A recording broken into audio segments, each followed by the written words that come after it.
Good morning. Welcome to my kitchen.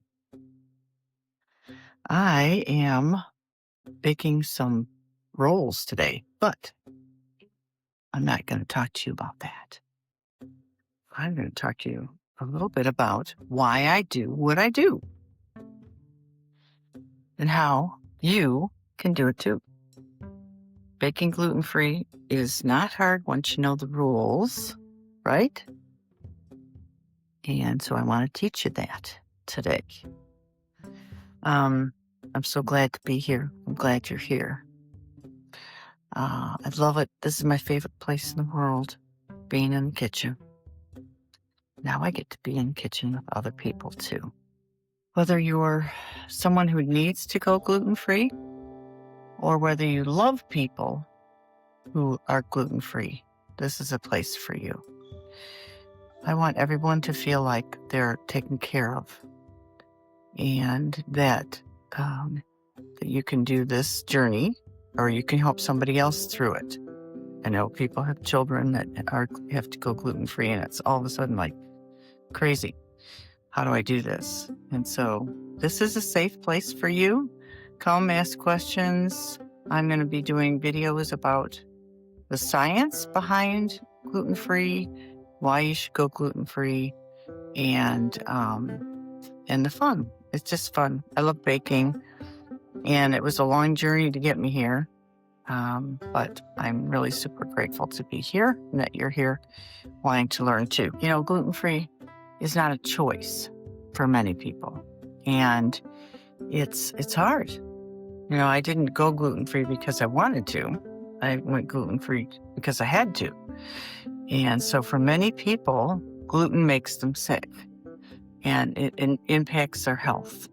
So if you care about somebody, then this is a way to let them know that you care. And it's also a way of caring for yourself. And it's disappointing. It's been disappointing, right? Over the years, gluten-free food has been terrible. It's still not great.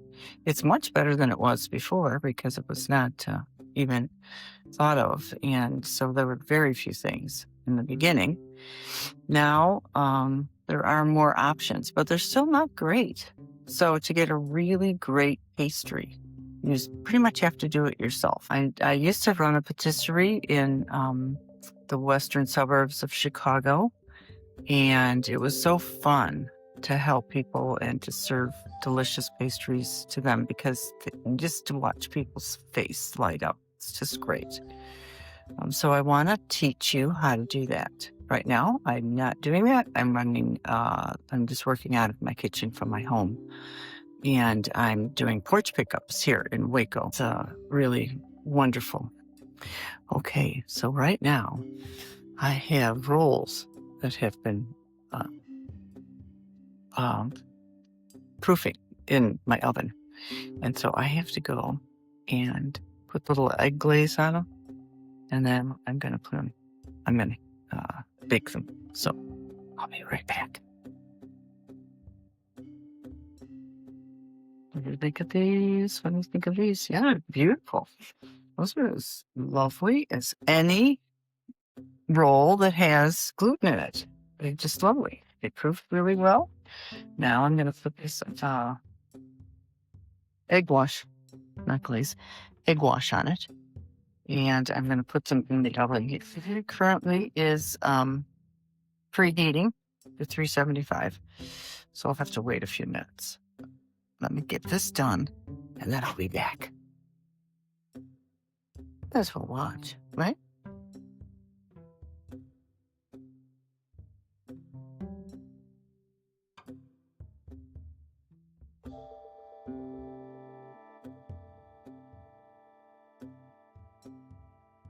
These are potato rolls. I mixed them up yesterday, and then I proofed them, and then I made them and I shaped them after they were done proofing for a couple hours. Then I put them in the refrigerator overnight because that's one of the things about gluten-free is it doesn't absorb It doesn't absorb water the same way as glutinous flour does. So you have to rest it. So that's one way of keeping it from overproofing, is to put it in the refrigerator. Just a little tip. That is one of the most important things, the most important changes between glutinous and gluten-free. If you take something and you mix it and you put it in the oven right away, it's going to be crumbly and disgusting. It won't taste good. It'll have a terrible texture. So you really have to be patient with gluten-free.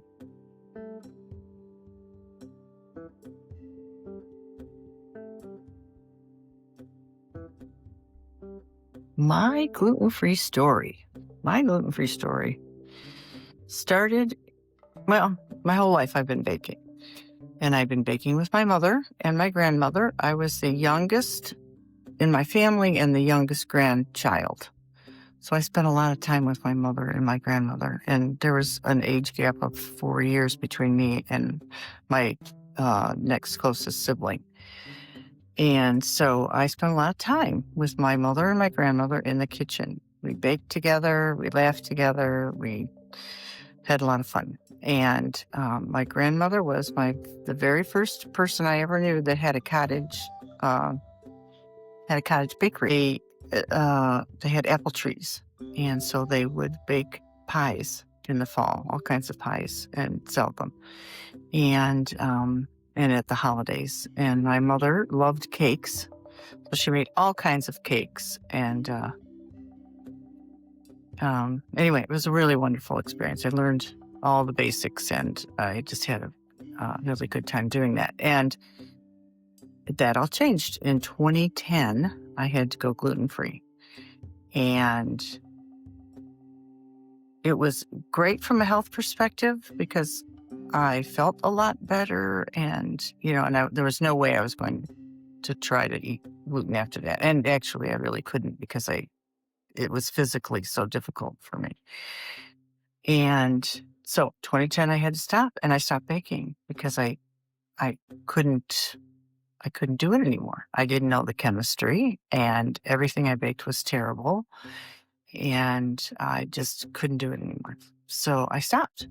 Then in 2017, my mother got ill, and so I couldn't bake with her anymore. And I thought, well, this is crazy. I've missed all this opportunity, and I really want to bake the things that she's made that I love so much. So I started with the basics. Well, what is the basics? And to me, that's French baking. And so I was determined to learn how to bake French recipes gluten-free. So I figured if I knew the basics, then I could transform those into a gluten-free version of my mom's food. So I started teaching myself on YouTube, doing this. So I'm, back to the beginning. And I got, this is my most favorite book. This is where I started. Can you see? Can you tell? And I just worked my way through this book. And I started with tarts because I love tarts. Tarts are my favorite. If you've seen any of my other videos that I've done that are on Instagram, I love tarts. So this is where I started. So from here, I started converting things and learning how to make things I never knew how to make. Croissants. Love croissants. So, so that's happened in 2017. And then and I was working a normal job. I was in the publishing industry before this. And in 2022, I was let go on a riff. And so I tried to look for a job for a while, and the first thing I did was go back into the kitchen and bake stuff that I really loved and shared it with people. And I said, well, I think I'm going to do this. So I started out doing pop-ups, and then I had my patisserie, and now I live in Texas. I moved to be closer to my family that lives here, my grandkids and my son and his wife. So that's my journey.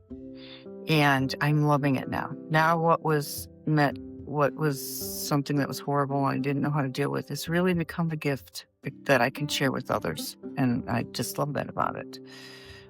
I have some links below if you want to see some of the other books that I have learned from. This one is awesome. It's called The Elements of Baking, and she's a chemist, I think. And so this is really like the chemistry behind gluten-free and why you need to do. But it's kind of like and get it. It's awesome. She has 4 different ways: gluten-free, vegan. What does she do? Gluten-free, regular, gluten-free, egg-free, dairy-free, vegan. So you can learn it all. And if you have anybody who's got other issues too. Okay. The buns are done. Woo. Just 1 minute. You think? They look pretty good, don't they? Oh my gosh, I just love them. They're so pretty. I put a little bit of salt on the tops of them, I can give them a little more flavor and prettiness. Yeah. They smell great. They look great. They're going to taste great too. See you next time.